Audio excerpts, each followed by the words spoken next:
नमस्कार दोस्तों, स्वागत है आपका हमारे चैनल हिंदू इन्फिडेल में। महान कुरुक्षेत्र युद्ध के बाद 35 वर्ष बीत चुके हैं। अश्वमेध यज्ञ की सफलता के साथ युधिष्ठिर को पूरी दुनिया के शक्तिशाली सम्राट के रूप में ताज पहनाया गया। पूरी दुनिया में लोग खुशहाली में रह रहे थे और हर राज्य अपने पड़ोसी राज्यों के साथ मैत्रीपूर्ण संबंध साझा करता था। खेत हरियाली से भरे हुए थे और जल भूमि वर्षा के पानी से भरी हुई थी। हर घर में हर मौसम के लिए खाद्यान्न भंडारित था। राजा युधिष्ठिर के शासनकाल में ऐसी ही समृद्धि थी। भूमि और बादल कभी किसानों को निराश नहीं करते थे। यहाँ तक कि समुद्र भी व्यापार में लोगों की मदद करते थे। पृथ्वी पर धर्म के साथ शांति, खुशी, सुरक्षा और अच्छाई लोगों के जीवन में भर गई। यादवों की नगरी द्वारका समृद्धि से भरी हुई थी। राजा उग्रसेन ने नगर पर शासन किया और यादवों का जीवन सुखी और शांतिपूर्ण था। वर्षों के साथ यादवों के दिलों में यह गर्व बढ़ता गया कि कृष्ण सबसे प्रमुख यादव थे, जिन्होंने पांडवों को युद्ध में जीत दिलाई। द्वारका से बाहर यात्रा करने पर प्रत्येक यादव को मिलने वाले सम्मान ने उन्हें और अधिक अहंकारी बना दिया। वे अधिक आत्मकेंद्रित और अहंकारी होने लगे। युवा अहंकारी व्यवहार करने लगे। यहाँ तक कि कृष्ण के पुत्र और पौत्र भी अहंकारी व्यवहार करने लगे। कृष्ण और बलराम अपने पुत्रों और पौत्रों को नियंत्रित नहीं कर पा रहे थे। इसने द्वारका के नागरिकों को भी उसी तरह व्यवहार करने के लिए प्रेरित किया। एक दिन ऋषि विश्वामित्र, ऋषि कण्व और ऋषि नारद द्वारका आए, जब वे पिंडासुर झील की ओर जा रहे थे। यह जानकर ऋषियों के साथ शरारत करने की कोशिश करते हुए जाम्बवती के पुत्र सांब ने गर्भवती महिलाओं का भेष बनाकर अपने दोस्तों के साथ ऋषियों से मुलाकात की। इस महिला को आशीर्वाद दें ऋषियों, मैं गर्भवती हूँ और मैं बच्चे के बारे में जानना चाहती हूँ। यह लड़का होगा या लड़की? सांबा ने शरारत में अपना हिस्सा निभाया। ऋषियों को पता चल गया कि यह कृष्ण का पुत्र सांब है। इस शरारत से क्रोधित होकर ऋषि विश्वामित्र ने शाप दिया, यह लड़का या लड़की नहीं होगा सांब, यह एक लोहे की छड़ होगी जो कृष्ण का उत्तराधिकारी होगा। यह एक लोहे की छड़ है जो वृष्णियों और अंधकों के विनाश के लिए जिम्मेदार होगी। तुम क्रूर और दुष्ट हृदय वाले यादवों, बलराम को छोड़कर तुम सभी का वध उसी लोहे की छड़ से किया जाएगा जिसे सांब जन्म देगा। तुम सभी बहुत घमंड में डूबे हुए हो, अपनी इंद्रियों को खो चुके हो। तुम सभी एक ही तरह से मरोगे, पूरी तरह से घमंड में डूबे हुए और होश खो बैठे हुए। ऋषियों ने वहां से निकलकर कृष्ण को सांब के दुराचार और श्राप के बारे में बताया। ऋषि के वचन सुनकर कृष्ण को गांधारी के श्राप की याद आ गई। तो श्राप ने काम करना शुरू कर दिया है। कृष्ण ने मन ही मन सोचा और अपने भाई बलराम और अन्य यादव राजाओं को इसके बारे में बताया। भाई, यह तो नियति है और ऐसा ही होगा। मैं किसी और तरीके से काम नहीं करना चाहता। जो नियति है मैं उसी के अनुसार चलूंगा, कृष्ण ने व्यथित स्वर में कहा। इस बीच सांब और उसके मित्रों ने राजा उग्रसेन को सारी बात बता दी। सभी लोग रात भर जागकर लोहे की छड़ के बारे में सोचते रहे। अगले दिन की शुरुआत अपशकुन से हुई। सांब ने एक लोहे की छड़ को जन्म दिया जो शापित थी। वह उसे दरबार में ले आया। राजा उग्रसेन और वहां उपस्थित अन्य लोगों ने उसे मृत्यु का दूत समझा। छड़ी और सभी की आंखों में भय देखकर राजा उग्रसेन बोले, कुछ लोगों को बुलाओ और इस लोहे की छड़ को चूर्ण बना दो। इसे प्रभास सागर में फेंक दो। मैं नहीं चाहता कि इसकी धूल भी शहर में रहे।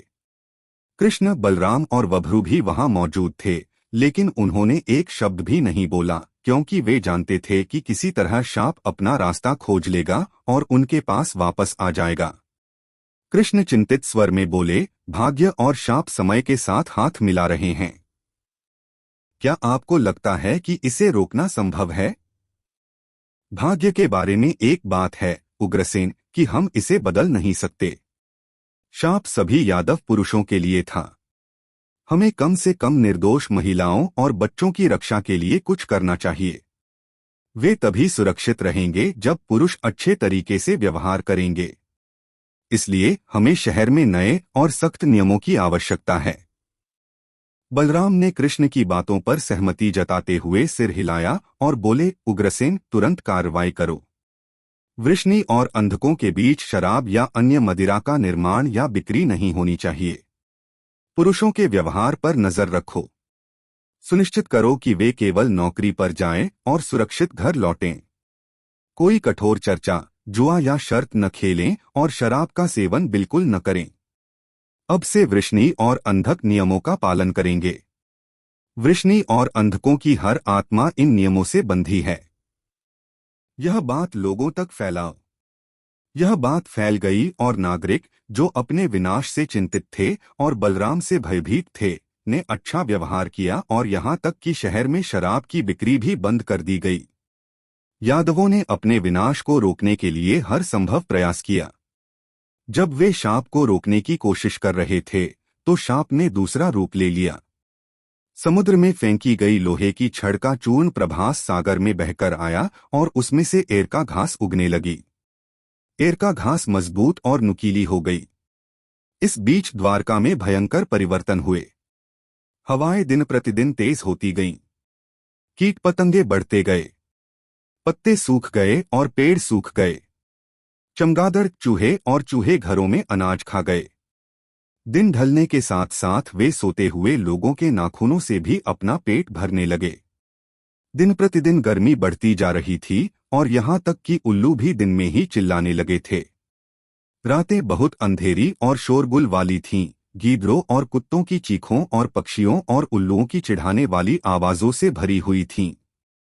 दही के लिए सबसे प्रसिद्ध यादवों के पास अब मथने के लिए भी दूध नहीं था। खाद्यान्न की कमी की समस्या बढ़ने के साथ ही वृष्णि और अंधक अधिक स्वार्थी हो गए। वे बांटना या भेंट करना भूल गए। चोरी और डकैती बढ़ गई। परोसा जाने वाला भोजन साफ नहीं था। कृष्ण, बलराम और राजा उग्रसेन ने चीजों को पहले जैसा करने की बहुत कोशिश की, लेकिन नागरिकों ने आदेशों का पालन करना बंद कर दिया। स्वार्थी, क्रूर, अहंकारी और घमंड से भरे नागरिकों ने पापपूर्ण कार्य किए। उन्होंने ब्राह्मणों और ऋषियों का सम्मान करना बंद कर दिया। उन्होंने भिक्षा मांगने वाले ब्राह्मणों का अपमान किया। वे एक दूसरे के प्रति असभ्य व्यवहार करने लगे। पतियों ने अपनी पत्नियों को धोखा दिया। पुरुषों के व्यवहार से तंग आकर पत्नियां भी अपने पतियों को धोखा देने लगीं। पुरुष देर सुबह तक सोते थे। उन्हें केवल दुःस्वप्न दिखाई देते थे। द्वारका में एक भी व्यक्ति को सुखद सपने नहीं आते थे। लोगों ने अपने गुरुओं और वरिष्ठों को अपमानित किया। उन्होंने कृष्ण और बलराम का भी अपमान किया। फिर भी उन्हें कभी शर्मिंदगी महसूस नहीं हुई। ज्योतिषी किसी भी नवजात यादव के जन्म नक्षत्र को देखने में असमर्थ थे।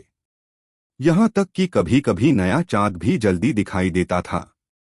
राजा ने अपने लोगों पर नियंत्रण खो दिया और हालात बिगड़ने के साथ ही राजा ने अपने बेटों और पोतों पर भी नियंत्रण खो दिया।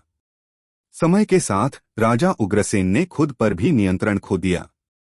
एक भी आदेश या नियम का पालन नहीं किया गया। पागलपन ने द्वारका के लोगों को जकड़ लिया। लोगों के सामने ही कृष्ण का चक्र, सुदर्शन चक्र, शंख, पांचजन्य और गदा, कौमुदकी बादलों के बीच अंतरिक्ष में चले गए। बलराम का हल भी बादलों में खो गया। कृष्ण और बलराम को लगा कि वे अपने लोगों पर नियंत्रण खो चुके हैं। अप्सराओं ने कृष्ण और बलराम के रथ छीन लिए। एक रात कृष्ण और बलराम कृष्ण के कमरे में अपशकुनों के बारे में बातचीत कर रहे थे। चांद की ओर देखते हुए कृष्ण बोले, भाई, वर्तमान नक्षत्र संरेखण और अपशकुन बिल्कुल उसी समय के समान हैं जब राजा युधिष्ठिर ने कुरुक्षेत्र युद्ध के लिए दोनों सेनाओं को क्रम से खड़ा करते समय अपशकुन देखे थे। 14वां चंद्रमा फिर से 15वां बन गया है इस बार भी। यह एक संकेत है। रानी गांधारी के श्राप ने अपना रास्ता खोज लिया है। 36वां वर्ष आ गया है और अपशकुन भी समय पर पंक्तिबद्ध हो गए हैं।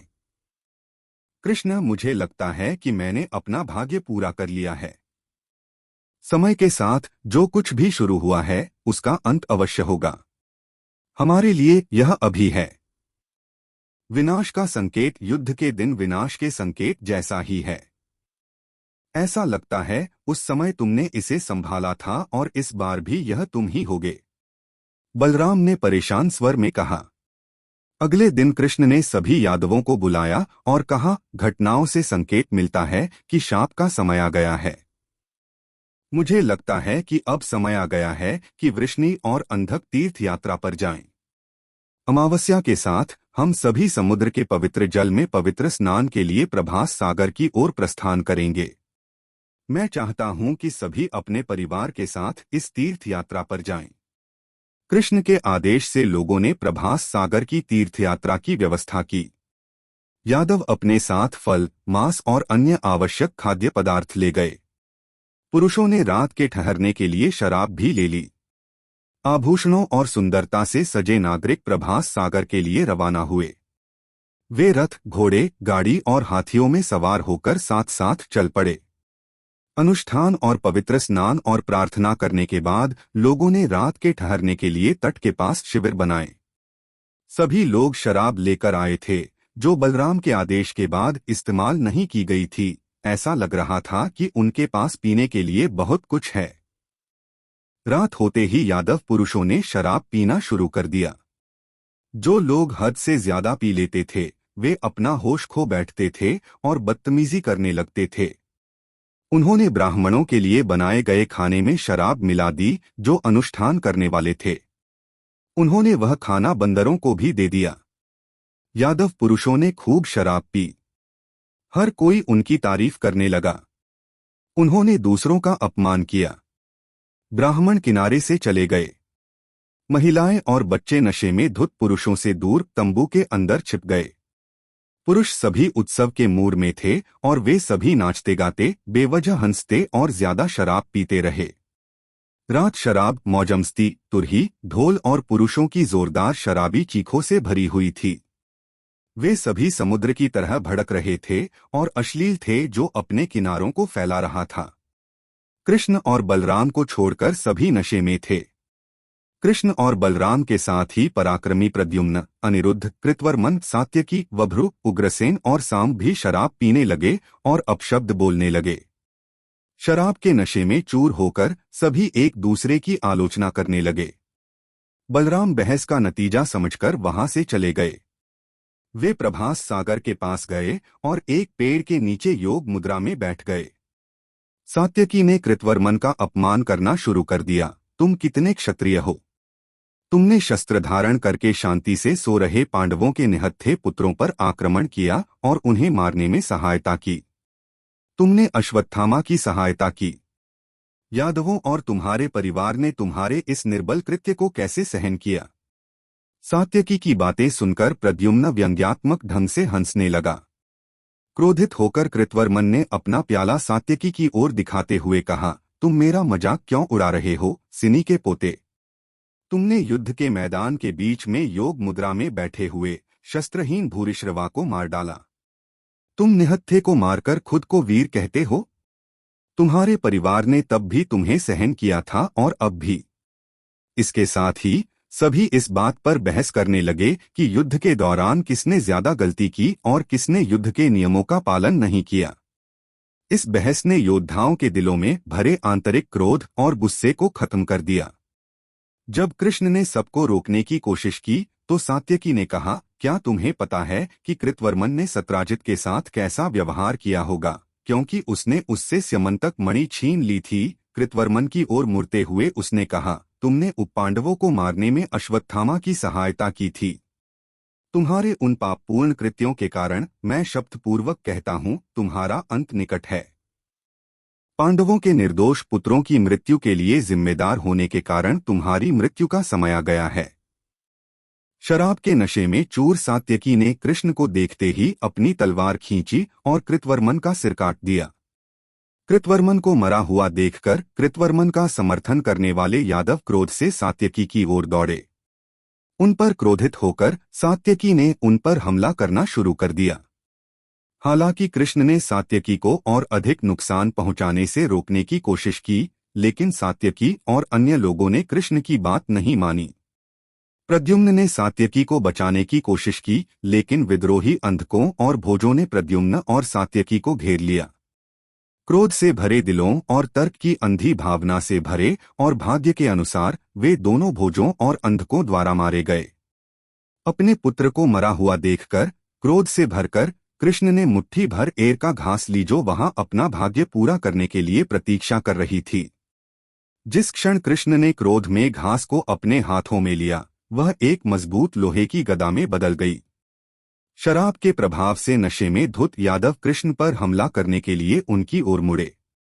कृष्ण ने उन सभी यादवों को मार डाला जो लोहे की गदा लेकर उन पर हमला करने आए थे। जिन लोगों ने कृष्ण का समर्थन किया, उन्होंने बाकी लोगों को मार डाला। भाग्य से मारे गए वृष्णि, भोज, अंधक, कुरुका और सैन्य ने एर का घास का उपयोग करके एक दूसरे पर हमला किया। यादवों के हाथों में घास गदा बन गई। योद्धाओं ने अपने सैनिकों को मार डाला, पुत्रों ने अपने वरिष्ठों को मार डाला। शराब के नशे में चूर होकर यादवों ने एक दूसरे का कत्लेआम किया और किसी ने भी युद्ध से भागने का विचार नहीं किया। यादवों के इस अजीब व्यवहार के कारण घोड़े और गाड़ियां अजीब तरीके से चलने लगीं। कृष्ण का सबसे आगे का रथ, जिस पर 4 सबसे शानदार घोड़े शैव्य, सुग्रीव, मेघपुष्प और वल्लाहक बंधे थे, घोड़ों द्वारा समुद्र में खींच लिया गया। अपने रथ को जाते और लोगों को मरते दम तक लड़ते देखकर कृष्ण असहाय खड़े रहे। कृष्ण की आंखों के सामने पुरुष, युवक और सैनिक मर गए। अनिरुद्ध, चारुदेशन और साम की मृत्यु देखकर कृष्ण का क्रोध और बढ़ गया और उन्होंने अपने हाथ में गदा लेकर उन सभी यादवों को मार डाला जो उनकी ओर दौड़े। भाग्य के हाथों से बचने का कोई रास्ता न होने पर कृष्ण ने यादवों का सफाया कर दिया। प्रभास सागर के तट पर 5,000,000 से अधिक यादव बेजान होकर पड़े थे। वह व्यक्ति जिसने अपने लोगों के लिए एक नया शानदार शहर स्थापित किया, वह व्यक्ति जिसने कंस से यादवों को बचाया, वह व्यक्ति जिसने यादवों की अटूट ढाल की तरह रक्षा की, वह व्यक्ति जिसने इस दुनिया में धर्म की स्थापना की, वह व्यक्ति जिसने अपने नागरिकों को अपने परिवार की तरह प्यार किया, वह व्यक्ति जिसे सभी यादवों ने किसी और व्यक्ति की तरह प्यार नहीं किया, वह व्यक्ति जिसने यादवों के चेहरों पर मुस्कान ला दी। एकमात्र कृष्ण जिसने यादवों को प्रसिद्धि दिलाई। उन्होंने यादव वंश का वध किया जैसा कि नियति थी। क्रूरता का अंत अंधेरे में हुआ और महिलाएं अपने बच्चों के साथ द्वारका की ओर भाग गईं। क्रूर युद्ध के बाद कृष्ण, बलराम, दारुका और वभ्रु किनारे पर जीवित बचे एकमात्र यादव थे। उस रात के साथ यादवों ने अपने दिल में गर्व, अहंकार और अहंकार के कारण अपना अंत पाया। कृष्ण को गांधारी का श्राप याद आया। वे किनारे पर अकेले खड़े थे।